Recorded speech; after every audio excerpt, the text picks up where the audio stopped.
Damos la bienvenida a los profesores investigadores, a los doctores y muchas gracias por estar con nosotros. Gracias, Carmen. Pues aprovechando la oportunidad, digamos, pues estoy muy agradecido con la universidad por abrir este tipo de espacios. Es importante como tener este tipo de encuentros de larga duración en los cuales uno pueda dar cuenta como de las investigaciones que se llevan a cabo. Principalmente creo que el motivo por el cual, pues un poco hablamos contigo, que sería importante incorporar como ese trabajo que se ha venido haciendo, es mostrar como algo que existe que se llama transmedia, que es eh, incorporar un tipo de medio, irlo migrando, ¿cierto? Un tipo de mensaje que tengamos, irlo migrando de medio y cómo ese medio puede ser transformado eh, eh, sin que necesariamente, digamos, sin que necesariamente acuda a su mensaje. Es decir, constantemente nosotros hablamos de cómo a veces existen oportunidades en las cuales tenemos un mensaje. Se dice que el libro más transmediado es la Biblia, ¿no? Eh, Tiene un tipo de mensaje que es escrito y luego ese mensaje va variando muchas veces hasta que recae en un tipo de mensaje que puede ser distinto y al migrar de medio, ese mensaje cambia, ¿sí? Entonces, un poco como lo decía McLuhan, al cambiar el medio, el mensaje también se transforma. Entonces, un poco lo que venimos a presentar acá, el como un proyecto que más o menos venimos trabajando desde unos 5 o 6 años, va migrando de medio, sigue siendo el mismo archivo principal, pero al migrar de medio se va transformando un poco esas maneras en las cuales interpretamos y reconocemos eso que existe. Entonces me va a permitir compartir como para iniciar la presentación. Bueno, me confirman si están viendo, sí. Sí, todo bien.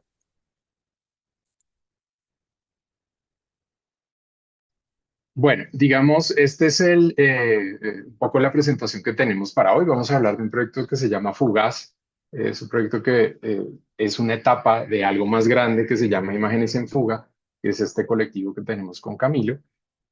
Digamos, lo que vengo a presentar yo un poco es lo que se presentó en su momento para algo que fue la conferencia de la Claxo. La conferencia de Claxo es una conferencia pues muy grande, muy importante que se celebra cada año como en un sitio distinto de América Latina y este año se celebró en junio en Bogotá, Colombia.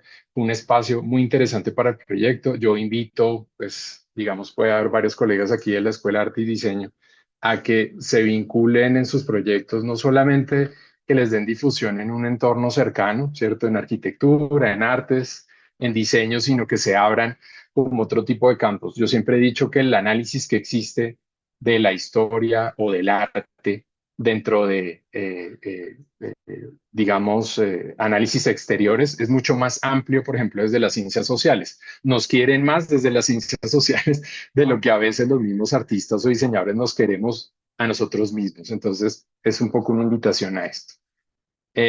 Fugaz es un proyecto que reúne como ese tipo de experiencias pues, que vienen del sueño, que nacen y están representadas en un lenguaje onírico y que gracias a un espacio hace que no pierdan sus cualidades y capacidad única. ¿Listo? Ese es como el objetivo.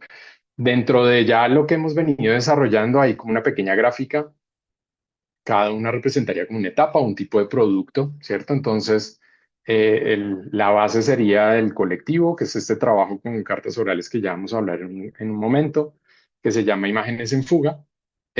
Luego, después de muchos años de haber desarrollado esta metodología en la cual las personas privadas de la libertad escriben esos sueños a los cuales están abocados y se configura algo nuevo que se llama crónicas oníricas, que esta relación con la realidad virtual eh, en la cual pues es muy importante porque nos ayuda como a traspasar barreras. Luego viene una etapa que es, le llamamos un poco el sueño lúcido, un momento donde el proyecto ya empieza a crecer y empieza a tener algunos apalancamientos de tipo teórico, donde se pueden un par de tesis de grado alrededor de este tema.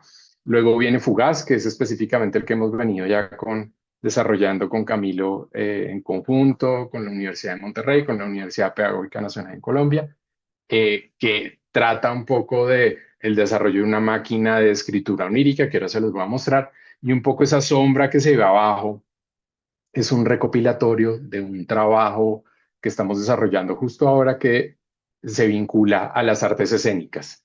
Las artes escénicas es un campo para nosotros, digamos, muchas veces desconocido, pero que nos permite trabajar en tiempo real una experiencia. Ahora les voy a mostrar un poco cómo esa experiencia es muy potente en el medio pedagógico. Entonces, un poco para comenzar, este es el nacimiento del proyecto. Se trata de estas cartas que por medio de unos talleres fueron escritas por personas privadas de la libertad. Cómo ingresamos nosotros en una cárcel a hacer este trabajo. Digamos, Camilo lleva mucho tiempo trabajando dentro de cárceles, haciendo diferentes tipos de pedagogía, de acercamiento al arte, a la escritura, en espacios de privación de libertad. Les convocamos nosotros a que de alguna manera escribieran sus sueños. Cómo se escribe un sueño pues, es algo que nos puede unir como personas, ¿cierto? Es algo que nos puede vincular dentro de algo común que nos es, eh, eh, digamos que es algo compartido, donde tal vez no hay las mismas barreras que existen en el mundo exterior, ¿cierto? Entonces todos soñamos cosas similares, hace parte de algo que se llama el sueño histórico, ¿cierto? Para comenzar con este trabajo les pedimos que después de una serie de talleres describieran lo que soñaban tan pronto se despertaban. Entonces utilizaban, un poco trabajamos sobre higiene de sueño, utilizaban tapones para los oídos y con esos tapones para los oídos, pues ellos intentaban tener un tipo de sueño de calidad, si se quiere. Entonces, escribieron todo tipo de sueños, algunos muy interesantes en términos narrativos, otros que se salen un poco de la temática y empiezan a manejar el humor o la ficción. Entonces, para nosotros fue muy sorpresivo cómo había una gran cantidad de cosas que estaban ocurriendo en estos espacios de privación de libertad y que nosotros desconocíamos. Hay una parte, voy a probar primero si se escucha. ¿Me confirmas, Carmen?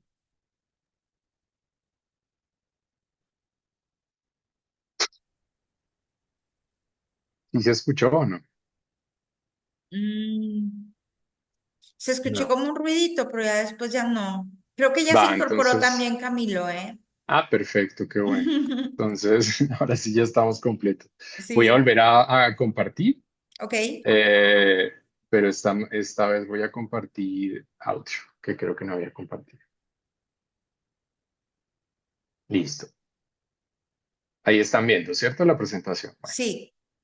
va, entonces voy a compartirles este audio. Despierto asustado, tembloroso, sudoroso. Siento que mi corazón late más que de costumbre. Mi respiración se agita y con desilusión abro mis ojos. Miro el reloj que siempre me acompaña y veo que son las 2:15 de la madrugada. Entiendo que el sueño ha terminado, que la sensación de verte, sentirte y escucharte acabó, que ya no estás a mi lado. Recuerdo que me despierta el abismo infinito que sentí al querer abrazarte y no encontrarte, como en las pesadillas. Me calmo. Mi sobresalto ha terminado. Todo era un sueño. De esos sueños de los cuales no quisiéramos despertar, que muy pocas veces se viven, y lo que es más doloroso es que está lejos de volverse realidad. Respiro profundo.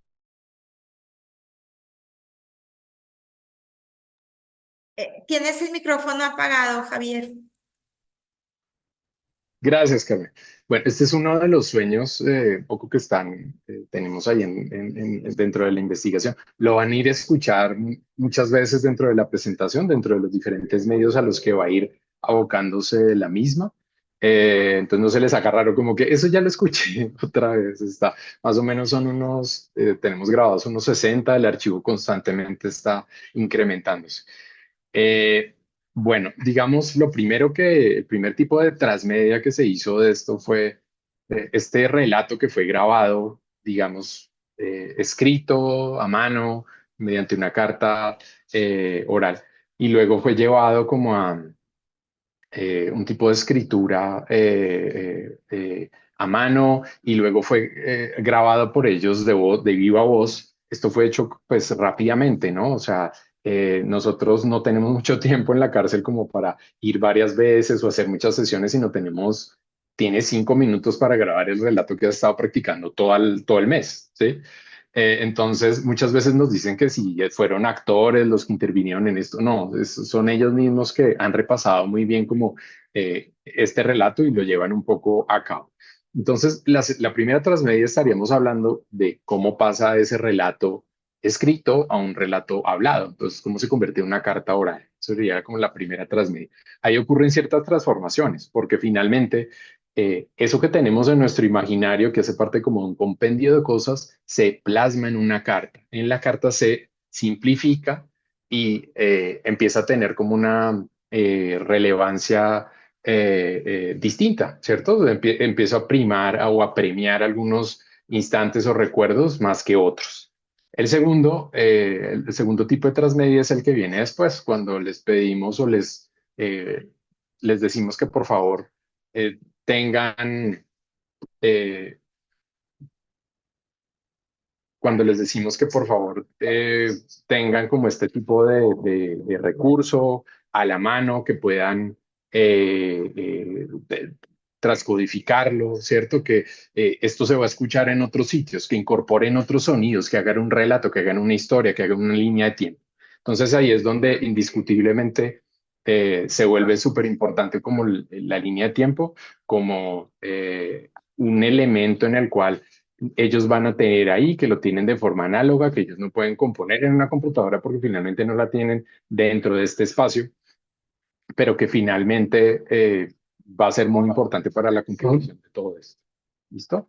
Entonces, lo que podíamos hacer nosotros es un poco un entrenamiento sin computadora, porque finalmente en las cárceles no existen este tipo de elementos, o sea, no existen computadoras actualizadas, no existe como este tipo de elementos que nos permitan a nosotros como llegar a eh, digamos, llegar a un nivel de detalle que ellos puedan hacer. Entonces, lo que les sugerimos nosotros es que puedan tomar esta serie, que es un relato principal, unas composiciones ambientales y unos efectos puntuales, ¿sí? Que pudieran hacer ellos este tipo de composición por capas.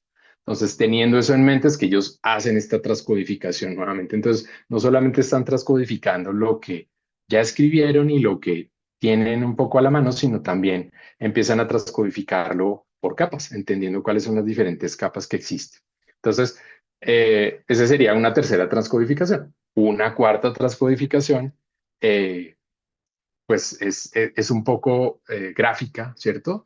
Lo que hicimos fue en su momento trabajar con un grupo de estudiantes aquí en Colombia de diseño gráfico, era la carrera, y pues les pedimos que sin mayor mediación escucharan los relatos de estos, más o menos en ese momento eran unos 35 relatos, pudieran acercarse al audio y poder transcodificarlo de forma gráfica, ¿sí? Entonces cada uno tenía el relato y lo transcodificaba de forma gráfica. Bien, uno que está después, no sé si Camilo ya está con nosotros y nos puede acompañar en esto. Sí, ¿qué tal? Muy buenas tardes, ¿cómo están? Un gusto saludarles. Bueno, Bienvenido, entonces, Camilo. No sé si gracias, va. Camilo. Bienvenido. Muchas gracias, muchas gracias. Entonces,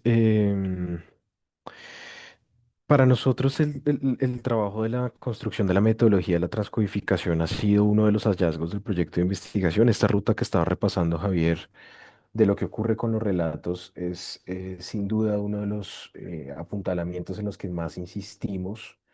Y en la continuidad de la ruta aparece entonces la ocasión y siempre nos ha llamado mucho la atención.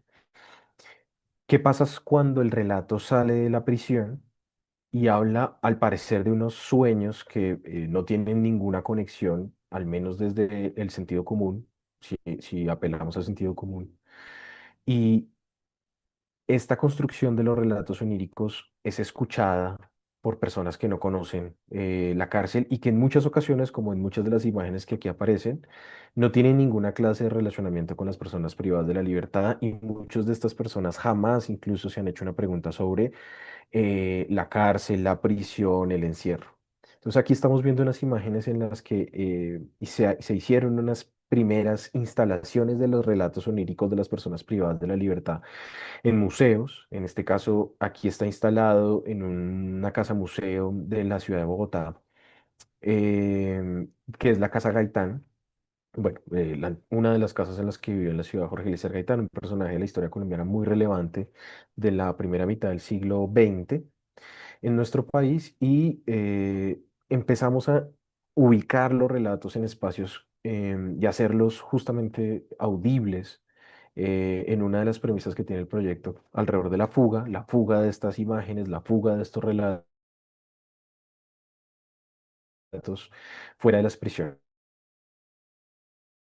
Entonces, cuando pasamos a hacer este proceso y el relato es oído en una instalación, ha habido diferentes estrategias de las formas en que los relatos se instalan. Aquí en la imagen específicamente vemos una en la que la instalamos en una casa de muñecas de la hija de este personaje histórico que les menciono, la hija de Jorge Eliezer Gaitán, y simulamos ahí en pequeño formato, ajustándonos al espacio, los relatos de las personas privadas de la libertad. Y al hacerlos audibles aparece un concepto que Javier ya introdujo, que es el concepto del relato histórico. Cuando nosotros preguntábamos a las personas alrededor de qué sentían del relato, qué escuchaban, qué veían en ese relato. En esa casa, ahí van ustedes a poder hacer ese recorrido que les invitábamos, compartíamos el espacio con otros artistas que también se habían apropiado de la casa en una toma cultural de la misma. Las personas reconocían en los relatos de las personas privadas de la libertad unas especies de imágenes parecidas a sus sueños, aunque ellos, aunque su experiencia onírica no se diera en una circunstancia tan particular como el estar privado de la libertad.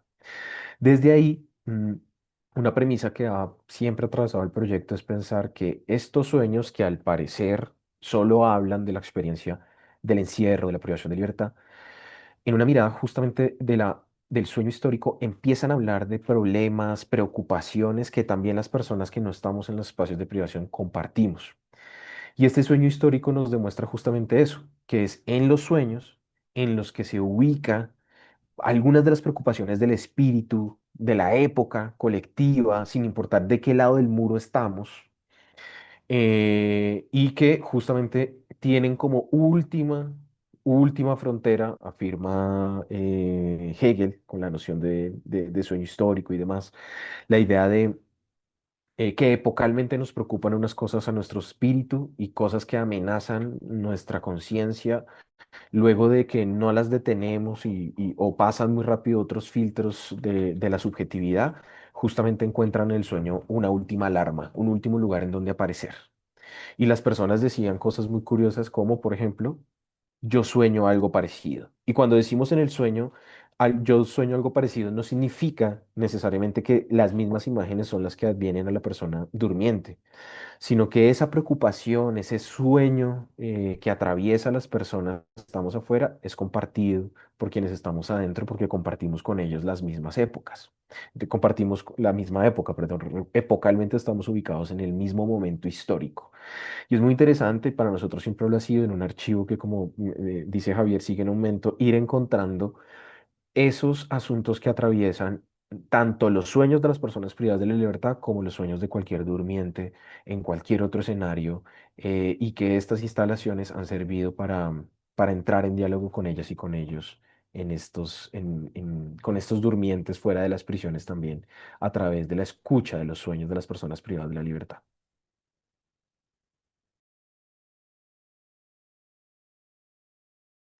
Bueno, continúo yo un poco hablando después de esto que comenzamos a hacer, que eran instalaciones en espacio, a utilizar poco la herramienta o un medio distinto que es la realidad virtual. Digamos que se acerca a nosotros de forma incidental en un momento.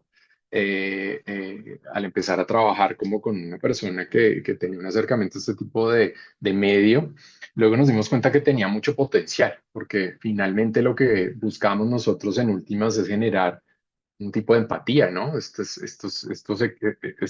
tipo de equipamiento y de tecnología se convierte en una máquina empática, ¿no?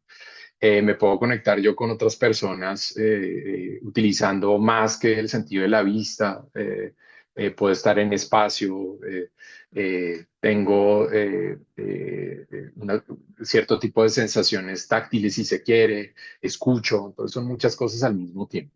Entonces empezamos a pensar de qué manera podíamos usarla, ¿no? Los primeros acercamientos un poco inocentes de cómo podíamos hacer algunas esculturas, hacer que las personas privadas de la libertad pudieran también utilizarla como medio para expresarse. Bueno, digamos que hay muchas pruebas. Eso también demuestra que estos procesos de investigación que hacen no siempre son como tan directos, ¿no?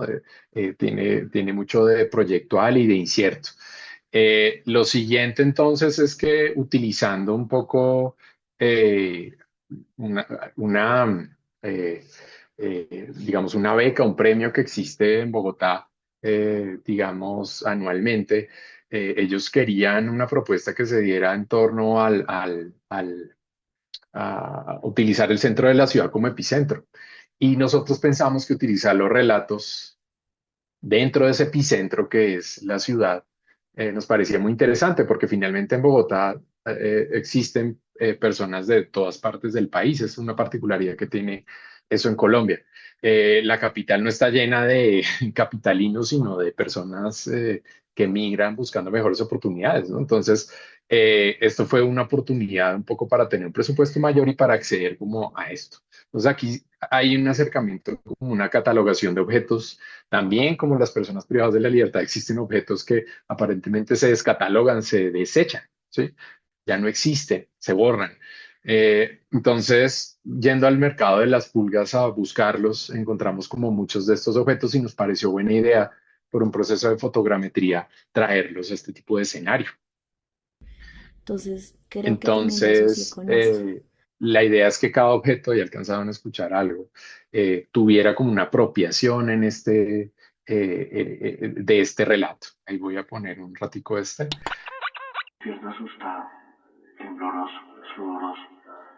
Siento que mi corazón late más que de costumbre. Mi respiración se agita y con desilusión abro mis ojos. Miro el reloj. Entonces, claro, es el mismo relato que estábamos escuchando antes, pero ahora existe un objeto que es apropiado de otra manera, ¿no? Cambia de medio. Entonces, el mismo mensaje también tiene una transformación, lo cual nos parece muy llamativo. También, de paso, existe una investigación paralela en la cual, pues, hay ciertos subproductos que son la catalogación de cosas que no tienen nombre, ¿sí? ¿Cómo se llama un carro que lleva fruta y que vende fruta y que tiene llantas de carro? Pues sí, lo tendemos a describir en igual extensión. ¿Cómo se llaman? Aquí existen en México, pero en Colombia también, algunos aditamentos para vender, los vendedores ambulantes, ¿no? Los que venden en las calles, ¿no? Adaptan ciertas cosas, un carro de compra, un cochecito para bebé, entonces, como tiene ese tipo de nombres. También experiencias que nos da la realidad virtual, de sentir ese sueño, como la experiencia de ingravidez, el avioncito que utilizamos nosotros para determinar si estaba soñando o estaba despierto, porque es un avión que va alrededor de un planeta que tuvimos que crear para hacer esto. Otras particularidades en torno a la arquitectura, entonces utilizamos drones para hacer un poco de fotogrametría de estos espacios.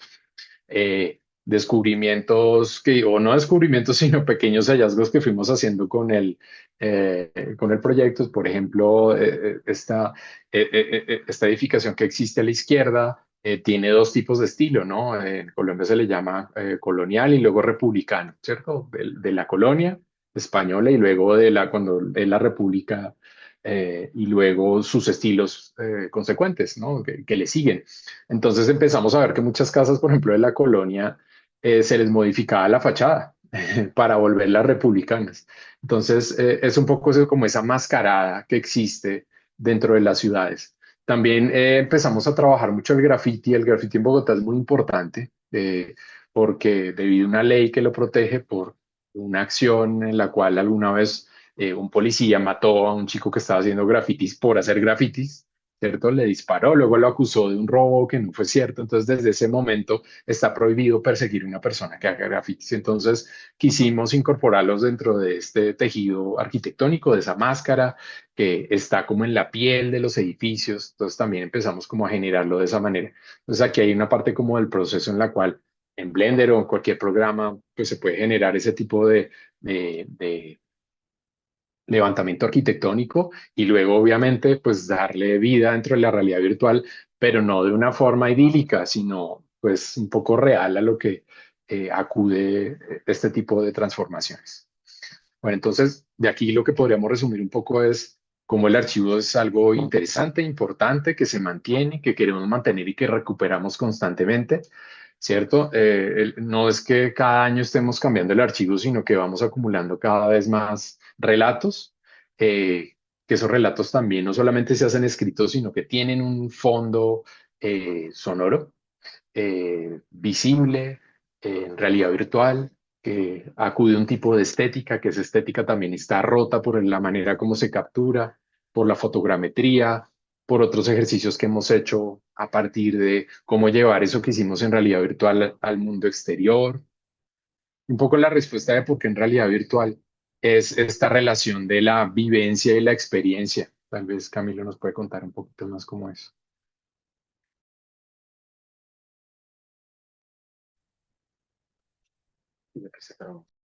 Ah, bueno, sí, sí, sigo con unos problemas acá. Listo. Un poco la diferencia entre la vivencia y la experiencia, que digamos, quería que un poco que lo interviniera Camilo, porque él es como la persona que está un poco directamente con los grupos con los que trabajamos. La vivencia es algo que ocurre todos los días, ¿no? Entonces nosotros los profesores tenemos básicamente vivencias en el salón de clase. Compartimos conocimiento, hay preguntas, hay ejercicios, pero digamos hay un tejido de tiempo mucho más largo. Hay un tipo de conocimiento que se adquiere o un tipo de ejercicios que se hace de una manera continuada, día a día, ¿cierto? Con diferentes ejercicios. Lo que ocurre en la experiencia es que hay una serie de cosas que ocurren y que se dan de manera continuada, que nosotros podemos utilizar un pequeño espacio de tiempo, ¿cierto? Para tener una gran cantidad de conocimiento acumulado, ¿sí? Entonces, la experiencia, por ejemplo, de realidad virtual, ellos no la tienen, ¿sí? Muchas personas que no están privadas de la libertad nunca han accedido a este tipo de tecnología. Entonces, para nosotros es muy importante eso, que la experiencia tenga como esa marca, ese distintivo. No solamente se trata de algo vivencial, sino de algo experiencial. Y dentro de esto, pues también una serie de escenarios que empezamos a ver, ¿no? Zonas de confort, zonas de crecimiento, como una ruptura de la realidad virtual dentro de esas zonas de confort, cómo es importante que se mantengan vivas. Podemos entenderlas como algo negativo, pero también se vuelven una oportunidad en el momento en el cual pues, se está usando los dispositivos y hay como una ruptura de la realidad por parte de algo que ocurre ahí. Camilo, si querías agregar algo. Sí, pues digamos que es muy relevante en la construcción de la experiencia con las personas privadas de la libertad.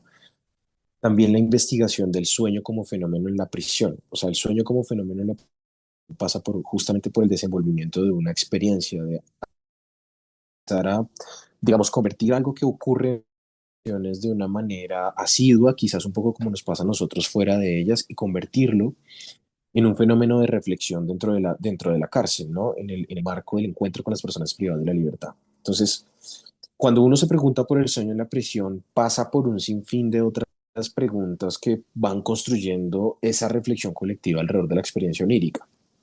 Una de ellas es, por ejemplo, preguntarse, y hemos hecho ejercicios en los que ellos consignan y cuentan los relatos de su despertar, de cuando ellos despiertan en la prisión, de ese primer día, por ejemplo, que un relato muy recurrente, una de las experiencias mayormente marcadas en los relatos de las personas privadas de la libertad, es hablar de el primer día en la prisión y despertar luego de dormir, si es que pudieron, demarcando justamente esa dificultad en esa experiencia de la prisión de una de las premisas que actualmente tiene el proyecto creativamente y es esa dificultad de distinguir la vigilia del sueño. de en qué momento estás despierto y en qué momento dejas de estarlo. En la prisión eso es un de muy difícil identificación de una imagen muy imprecisa en las prisiones. También, por ejemplo, pedimos ejercicios. Esto es muy interesante porque el proyecto también intenta interrumpir la experiencia cotidiana de la. Preguntando por el sueño es una vía, preguntando por el les pedimos, emulando ejercicios artísticos, por ejemplo, cuéntenos cómo duerme su compañero o cómo duermen algunos de sus compañeros en la prisión, en la celda. Y les entregamos un diario de sueños, ¿no? Una práctica muy recurrente en la literatura. Hay un sinfín de ejemplos que se podrían citar sobre literatos y literatas que han consignado a veces su experiencia onírica en libros. Eh, y nosotros construimos un diario de sueños con ellos en donde también les preguntamos y ellos ven magníficas experiencias en las que tratan de observar cómo duerme su compañero o compañera, cuando también lo hemos hecho con mujeres.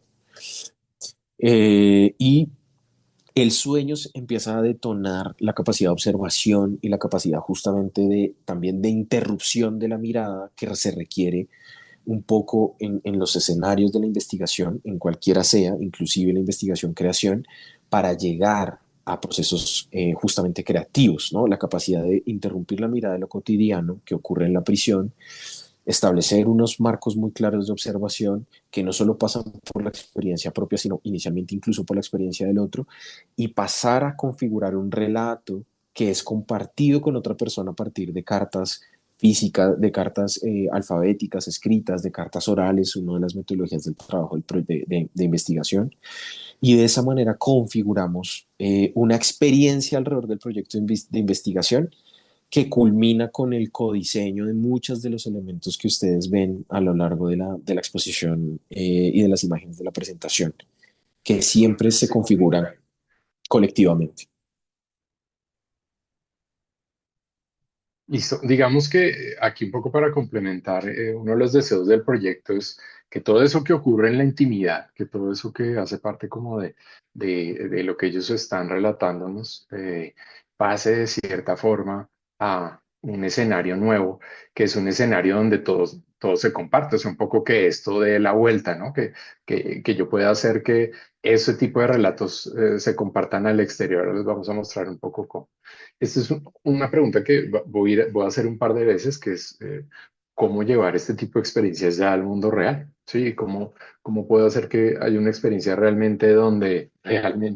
donde pues tengamos esa mezcla de dos mundos sin que necesariamente todo el mundo esté metido en la realidad virtual? Es un poco algo que hemos visto como problemático en el ejercicio, es que si bien busca algún tipo de equidad, llevando estos dispositivos a las cárceles y haciendo que ellos eh, hagan uso de ellos y que los estrenos, un poco los nuevos productos que vayamos teniendo o vayan saliendo, se estrenen en las cárceles.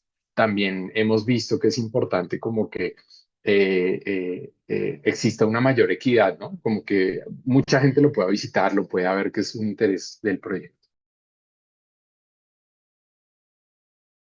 Listo, ahora un poco la máquina de escritura onírica. La máquina de escritura onírica es un producto bien interesante porque permite por primera vez pues que ellos utilizan un medio que no es la escritura a mano.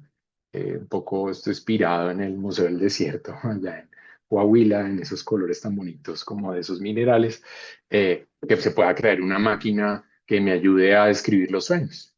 Esta era un poco la idea. Pues pasa por un proceso de diseño en el cual se detallan como ciertas características que tiene que tener esta máquina para que funcione adecuadamente. Esto se hizo en conjunto como con un desarrollador específico. Esto se hizo en colaboración con el CDGS, que tenía en su momento una ayuda a proyectos de investigación-creación. Entonces, gracias a eso pudo llevarse a cabo. Hay varias cosas interesantes en la máquina onírica y es que nos interesó tanto lo que ocurría dentro de la máquina como lo que ocurre por fuera, ese gesto que se da cuando la persona utiliza sus manos como para eh, hacer que las letras empiecen a aparecer en la máquina. Entonces nos pareció algo valioso, ya les vamos a contar un poco más adelante por qué es tan valioso. Entonces, básicamente, lo que queremos nosotros es que este tipo de experiencia que se da en un momento, se da en un sitio, que es totalmente íntimo, pase a un conjunto público totalmente. Entonces, que algo que es muy íntimo se pueda compartir a varias personas. Entonces, aquí les voy a ver, no les voy a mostrar porque si no, no alcanzamos mejor. Aquí hay como unas grabaciones que hicimos de este tipo de experiencias Me en las despierto cuales asustado, tembloroso, sudoroso. Siento que mi corazón late más que de costumbre. Mi respiración se agita y con desilusión abro mis... listo, entonces aquí lo que ocurre es que hay una escritura que ellos están haciendo dentro de la cárcel utilizando la máquina que se desarrolló. Las manos que vemos son efectivamente manos de las personas que pues escribieron, no específicamente las que escribieron estos relatos, porque la población dentro de las cárceles cambia mucho, pero pues les pedimos que digitaran un poco, que escribieran estos sueños en estas máquinas. Entonces, eso quedó dentro de las grabaciones de la realidad virtual y posteriormente lo que hicimos fue hacer una intervención primero en espacio en la cual, eh, utilizando telas de proyección, un poco de maquetación de una máquina de escribir, hicimos como un elemento intermedio, ¿no? Que permitiera tener algún tipo de holograma y que yo sintiera y viera que algo estaba ocurriendo con esas manos. O sea, que pudiera tener la presencia un poco más cercana de esa persona que escribió ese relato, que es un poco el fin del proyecto. Los productos de investigación, un poco para terminar, pues son varios. La máquina de escritura onírica, que la pudimos exhibir en el Museo de Bogotá en julio. Esto fue en la Universidad de los Andes en Colombia también, en el mes de agosto. Pues algo que se viene un poco con Cuadrante. Vamos a tener un taller en el cual las personas van a poder compartirnos también esos sueños. Los esperamos si se quiere inscribir al taller. El 3 de noviembre.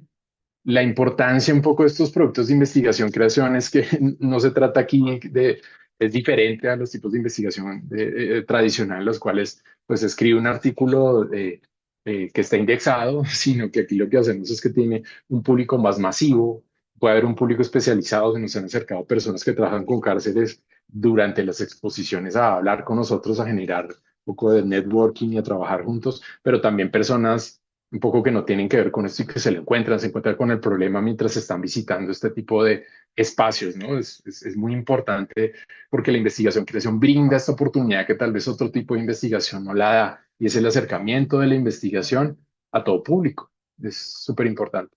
Entonces, un poco cómo se proyectaba este producto, pues ante muchas personas, cómo se hacía un uso un poco de esta máquina onírica por personas.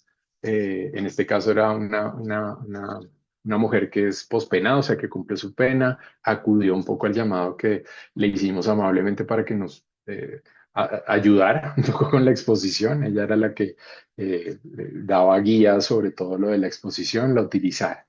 Y finalmente el último proyecto que estamos desarrollando, que es entre la vigilia y el sueño, como bien lo decía Camilo, es muy difícil para una persona que está privada de la libertad hacer la distinción entre estos dos mundos. De hecho, hay un ejemplo muy cómico que ocurrió en alguna de las exhibiciones, y es que las personas mientras estaban escribiendo estaban profundamente inmersas en este problema, eran interrumpidas por otras personas. Entonces, es muy difícil como tener un momento realmente de sueño en este momento íntimo y otro público que podría ser la vigilia cuando estamos despiertos. Entonces volvemos a esta pregunta, ¿no? Como, ¿qué hacemos? ¿Qué utilizamos? Entonces aquí viene, digamos, una oportunidad nuevamente, que es presentarnos a una convocatoria amplia.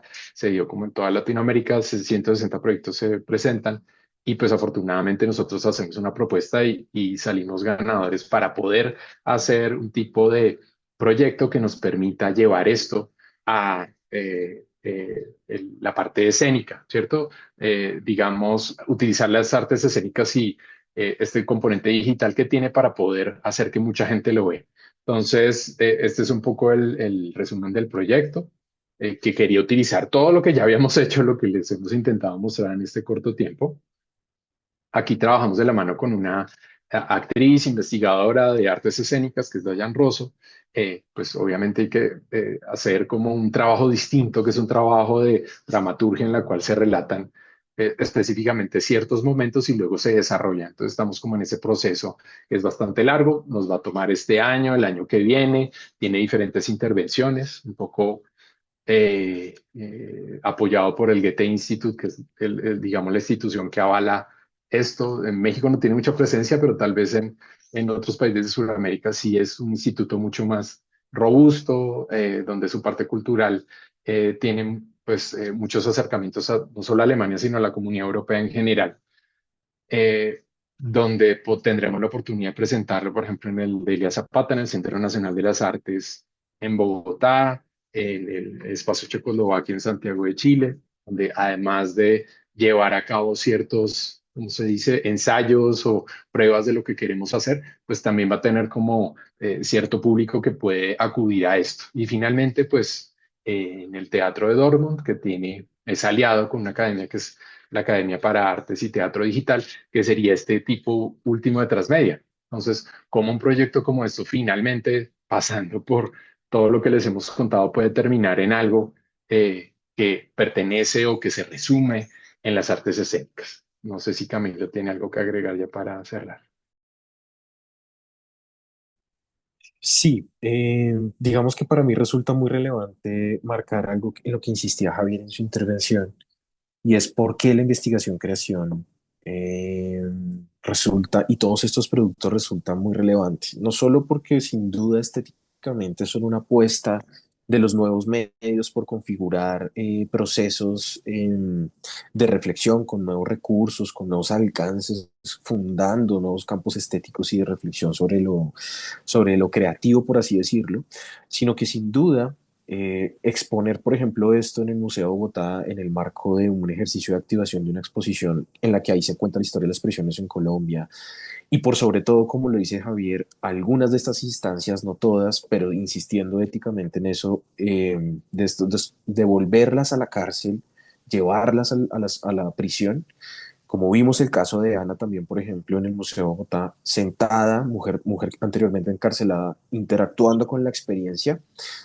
cumplen con un trabajo de la investigación que es su devolución. Nosotros vamos a la investigación, hacemos el proceso de creación, pero luego vamos y presentamos de cierta manera a las comunidades de personas que participan en ella los resultados de la misma. Y una vía de presentar ese ejercicio de esos resultados sería leerles el texto académico. Eso es una vía con muchas dificultades, evidentemente, en términos de, por ejemplo, el significado que puede tener, los niveles de comprensión que puede tener una lectura alfabética académica una persona en prisión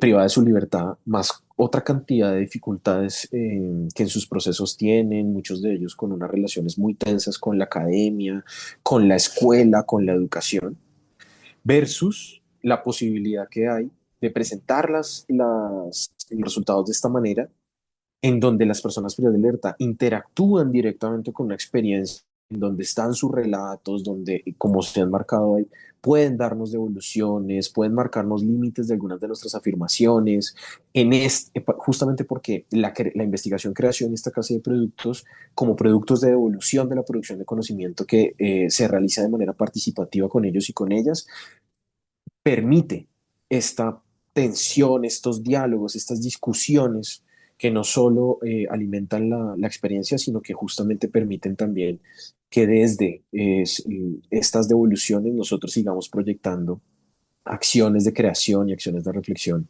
de estos productos. Digamos que este es el poder que tiene pensar la realidad virtual, además de todos los elementos que señaló, los derechos culturales, la posibilidad que tiene cualquier persona en Colombia, no solo una persona privada de libertad, de acceder a esta clase de medios de creación, sino la posibilidad misma de que la investigación-creación genere productos de devolución del conocimiento en los que verdaderamente puedan participar las personas y darnos justamente sus reparos, sus contradicciones y también los lugares de profundización y de continuidad de la experiencia que a nosotros nos han dado a lo largo del tiempo. Esto es una potencia de estos ejercicios que están cifrados en los productos de investigación-creación que declara Javier, que son también un hallazgo para nosotros. a lo largo de la experiencia de imágenes en fuga.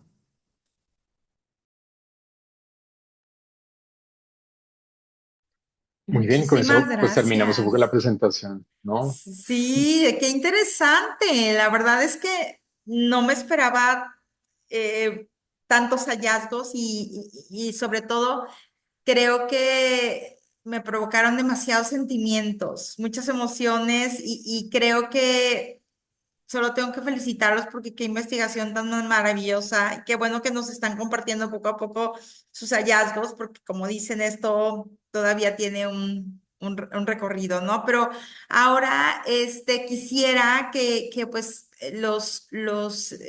quienes nos están acompañando, si tienen alguna duda, inquietud, felicitación, que supongo que va a ser muchísimas, Ana Fabiola tiene una pregunta. Adelante, Ana Fabiola.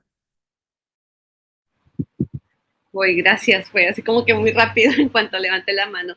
Bueno, primero felicitarlos a Javier y Camilo. Yo tengo años siguiendo su proyecto, su trabajo, porque me ha tocado dar precisamente investigación, creación en la Facultad de Artes Visuales de la Universidad Autónoma de Nuevo León. Y pues siempre documentarse, porque al principio no había mucho de dónde y pues afortunadamente llegué a su proyecto, a su trabajo.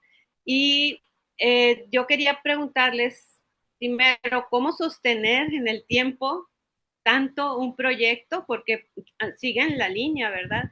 Y cómo no perderse en el proceso de tantos desdoblamientos o tantos desplazamientos del proyecto.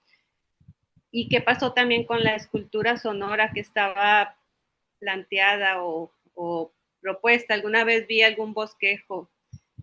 No sé, y bueno, y gracias por la oportunidad, me dio mucho gusto. Cuando recibí la invitación dije, claro que sí, ¿verdad? Gracias. No, Ana, muchísimas gracias y pues qué honor tenerte aquí. Yo creo que podemos dividir la pregunta en dos.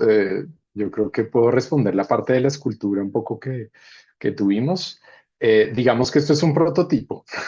Digamos, todo este tipo de acercamientos finalmente son prototipos. Hubo algunas comprobaciones muy interesantes y es cómo sacas algo que está en la realidad virtual, que está metido en un medio como el medio sonoro y haces que muchas personas se acerquen a él.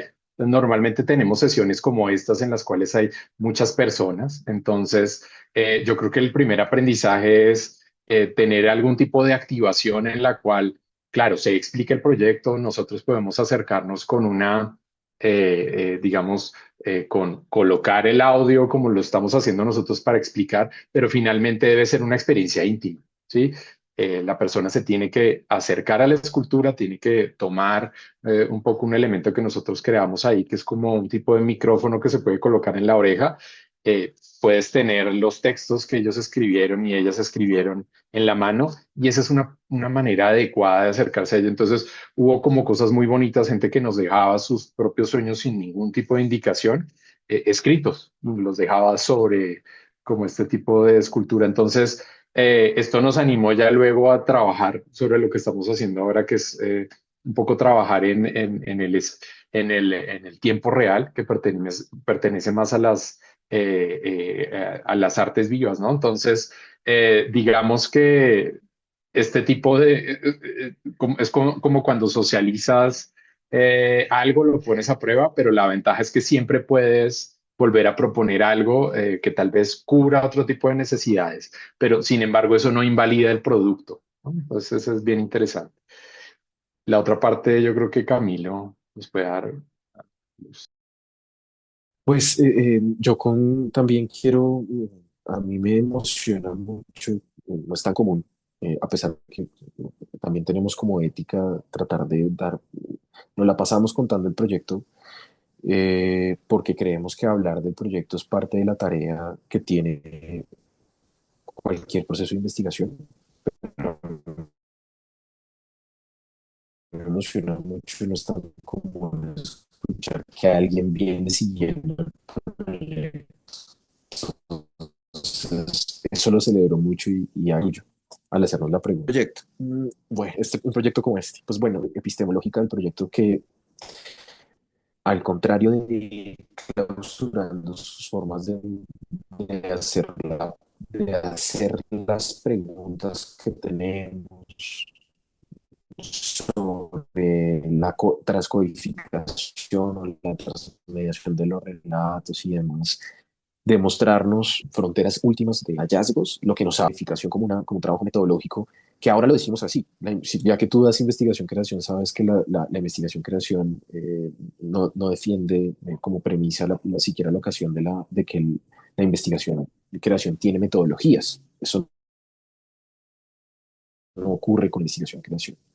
Pero este hallazgo ahora particular para este proyecto es que tiene esta idea metodológica de la transcodificación. Cada uno de esos lugares nos ha arrojado siempre hallazgo particular, ¿sí? En los cuales insistimos. Y a mí siempre me gusta decir esto, también desde un lado axiológico de la investigación, desde los sentidos por los cuales también trabajamos en este ejercicio, que también me atraviesa en lo personal. Y es, cuando empezamos a trabajar, recuerdo que la idea de trabajar con los sueños tampoco es naturalmente o solamente mía. Yo lo recuerdo como parte de alguien, de una mujer en la cárcel del Buen Pastor aquí en Bogotá, que alguna vez en el marco de algunos talleres empezó a escribir los relatos de sus sueños por provocación de algún ejercicio que hacíamos y empezó desde ahí a construir un trabajo narrativo que continuamos apoyando a lo largo del tiempo y nos ha llevado a nosotros a fundar también la pregunta de los sueños como el centro del trabajo. También viene querida porque yo pertenezco hace mucho tiempo al trabajo carcelario, al campo de quienes movilizamos acciones en cárceles desde la cultura, por así decirlo, aquí en Colombia. Y ese campo yo creo que ha tenido un fracaso enorme, y esto también para hablarlo en términos de la investigación, en para mí la vocación que debería tener cualquier investigación, y es transformar el objeto o transformar la realidad que se quiere analizar. Dicho de otra manera, muchos y muchas de los que trabajamos en las cárceles nos la pasamos todo el tiempo declarando, y lo seguiremos haciendo porque tiene todavía algunos sentidos, por ejemplo, el elemento constituyente de la prisión como un espacio violatorio de derechos humanos. Y nos la pasamos diciendo en todos lados, eso está recontraestudiado, aquí en Colombia existen muchos elementos que hablan de esa realidad.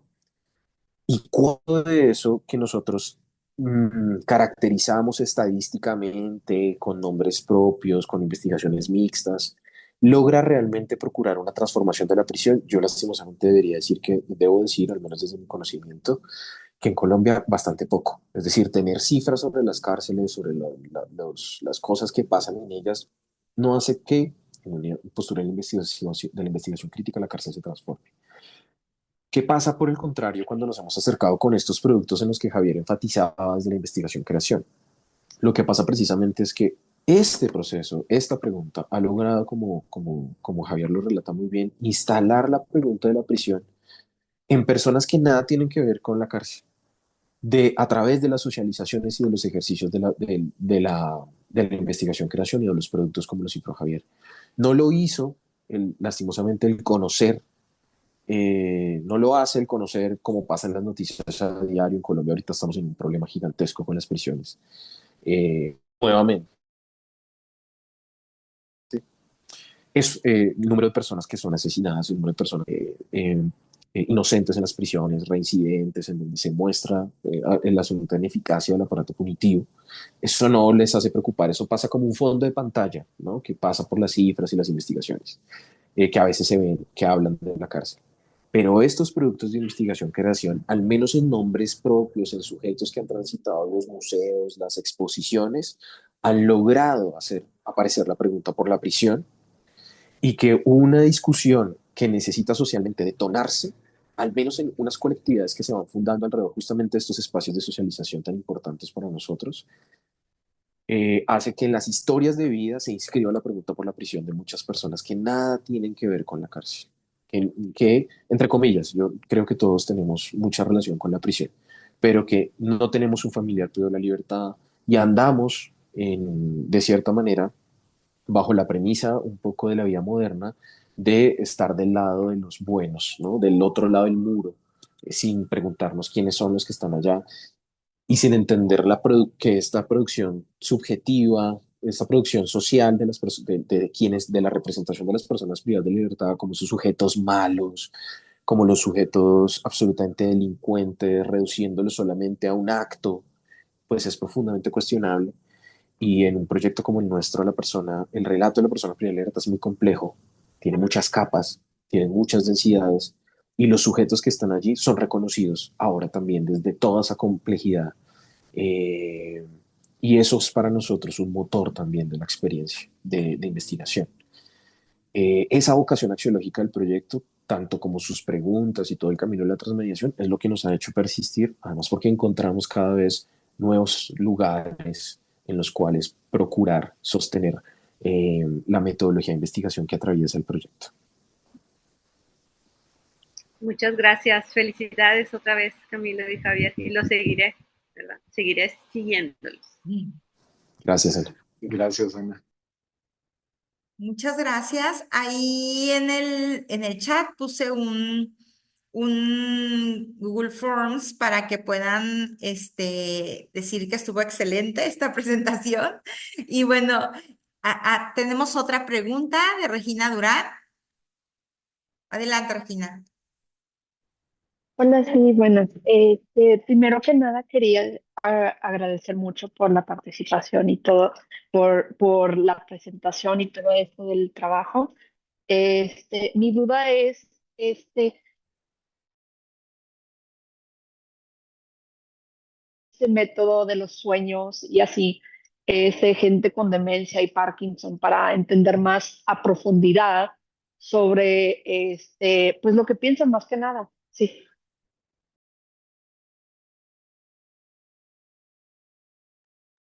No sé si Camila tiene la pregunta, yo perdí un poco el Sí, audio, no alcancé a se, percibirla. se perdió un poquito el audio al inicio, Regina. No sé si nos la pudiese repetir, por favor. Escucha, ¿qué parte no escucharon? El inicio. Este, pues de la pregunta o de la felicitación. Ah, la felicitación sí se escuchó. Ah, ok. Sí, nada más confirmando.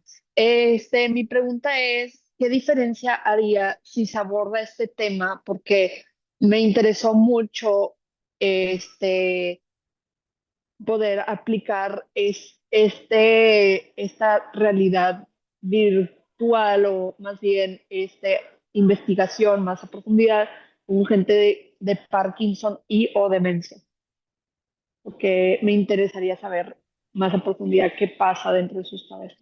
Sí. Claro, fuerte y claro, Regina. Gracias por tu pregunta. Yo creo que comienzo, luego Camilo puede dar también su punto de vista sobre la pregunta.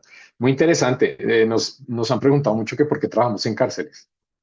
En la cárcel existe algo muy interesante, o sea, además de todo el fenómeno un poco de desigualdad que nos interesa sacarlo de donde está, pues finalmente este tipo de particularidades que tienen personas como las que sufren enfermedades como las que nombras, pues son perfectamente aplicables a proyectos como este, porque finalmente no solo el tema de la realidad virtual, sino varias de las metodologías, fíjate que hemos utilizado acá como las cartas orales, la posibilidad de escribir, la posibilidad de expresar algún tipo de sentimiento profundo en una escena o mediante una escultura, son susceptibles a ser o a ser afectadas y a afectar a diferentes grupos que cotidianamente no lo pueden hacer. Entonces, yo creo que no es el propósito del proyecto, ¿cierto? Abarcar, digamos, una población más allá de la que tenemos ahora, que es suficientemente grande, pero claro que sí se podría hacer, Regina. Muchas gracias por tu pregunta. Sí, Claro, gracias. sí, como lo dice Javier, claro, nosotros podríamos especular, porque como tú muy bien lo señalas, Regina, trabajar con esta población sería, por ejemplo, una nueva vocación del proyecto que hasta ahora no hemos explorado. Lo que siento es que, como tú muy bien señalas, tal vez detecto en la pregunta esa posibilidad, es que si hay algo que comparten y hemos hecho algunos, en lo personal, algunos acercamientos en las cárceles, yo creo que es de los escenarios más complejos que yo he visto a lo largo de de mi tránsito por ellas, ¿no? Y es, bueno, las personas que sufren enfermedad de salud mental de toda clase, también una de las medidas que el abordaje social propone para estas personas es justamente el encierro, ¿no? Tú lo sabes muy bien, clínicas, hogares, ¿no? Entonces es encerrarlos. Alguna vez yo diría que incluso en las prisiones ocurre dobles y triples encierros. También dentro de las prisiones son una población importante, pero menor. En términos estadísticos, también hay, digamos, salas psiquiátricas, pabellones psiquiátricos dentro de las prisiones. Los he conocido. Y son escenarios profundamente complejos, donde si no existe una reflexión, por ejemplo, sobre siquiera los modelos educativos específicos para los contextos de encierro para las personas adultas, menos hay una reflexión sobre el tratamiento, el abordaje de enfermedades mentales dentro de las prisiones, o sea, eso es todavía más precario. Y lo que hay es un doble aislamiento, el poner a las personas que sufren estas condiciones,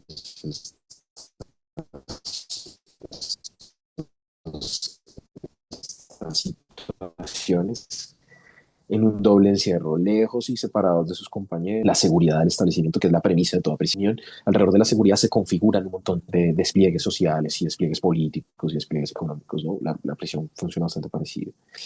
Yo creo que, como lo dice Javier, habría muchos elementos que de esta metodología de investigación creación específica para este proyecto podrían ser fácilmente replicados en espacios con personas que tienen alguna condición psiquiátrica. En fin, eso es bastante posible, simplemente no lo hemos ensayado. Pero fíjate que nos ha pasado mucho con las cartas orales, nos ha pasado con algunos de los instrumentos que enumeramos a lo largo de la presentación, que las personas suelen, con las cartas orales, habría varios ejemplos, apropiarse del instrumento y usarlo en otros contextos, ¿no? Y luego hablamos con ellos, nos los encontramos con ellos y ellas y nos muestran. A mí me ha pasado cartas orales por ejemplo, me pasó una investigación aquí en Colombia de un proceso educativo para la paz que tiene el Ministerio de Cultura. Entonces, unos profesores empezaron a utilizar cartas orales para comunicar a niños y niñas de veredas que alrededor del proceso de creación. Eso no estaba en mi alcance, no estaba previsto para mí ni para Javier. Nosotros no nos propusimos nunca un diálogo con ellos, pero tenemos la esperanza, ojalá Regina, tú nos puedas contar eso en el futuro, de que la claridad también epistemológica de las diferentes instancias e instrumentos que proponemos sirva, eso debería ser la vocación de la investigación, también una manera de verla, para que otros se apropien y repliquen algunas herramientas que aquí proponemos. Sin duda habría unos limitantes a nosotros llegamos, por ejemplo, a la realidad virtual. No creo que el punto de partida pueda ser la realidad virtual. Fíjate que en el marco del trabajo llegamos a la realidad virtual, no fue nuestro punto de partida.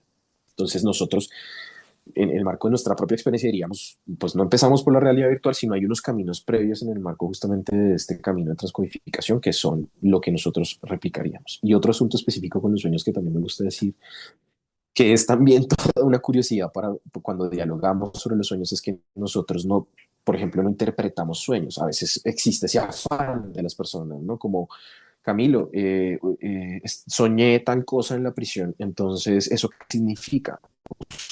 Usted que es el de los sueños, usted que habla de los sueños con nosotros, ¿ese sueño qué significa? ¿Me habla de una premonición de futuro? ¿Eso qué significa? ¿Que se me va a morir o que en cuanto salgo? Me pregunto. Yo les digo, nosotros no hacemos interpretación de los sueños, nosotros transcodificamos los relatos, transcodificamos los sueños. Y también el hecho de que el objeto sueño, que desde una aprehensión cotidiana, lo primero que intentamos hacer sea interpretarlo, por un momento se vea suspendido y una persona que está esperando una interpretación del sueño se anime más bien a intentar jugar con la transcodificación del sueño, los diferentes elementos, es algo que nos ha gustado, es algo que ha mostrado también la vocación pedagógica del proyecto, sí, no solo la vocación creativa, sino la vocación pedagógica, esta interrupción de la mirada pedagógicamente construida alrededor del instrumento que suele pasar. Entonces, ojalá te pase, Regina, que tú nos cuentes que usaste alguno de los elementos metodológicos que nosotros aquí exponemos. La vocación de socializarlos es esa, y es que se puedan usar. Me ha pasado con las cartas orales muchas veces, nos ha pasado con Javier también, con otras personas que se aproximan a los sueños, empiezan a involucrar un contenido como los sueños dentro de algunas preguntas cuando están justamente investigando construcciones de subjetivas, tienen preguntas sobre la subjetivación o tienen preguntas sobre los problemas de representación.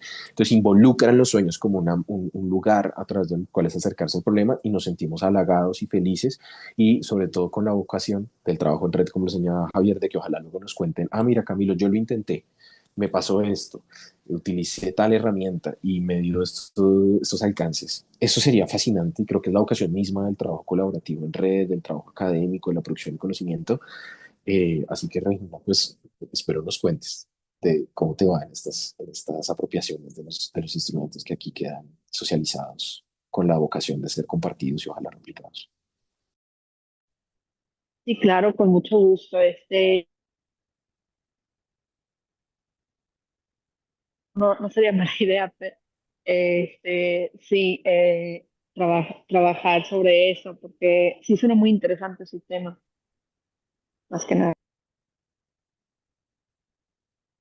Muchas gracias, Regina. Muchas gracias, Javier, y muchas gracias, Camilo. Solamente me queda despedirme y agradecerles su tiempo. Cuídense mucho.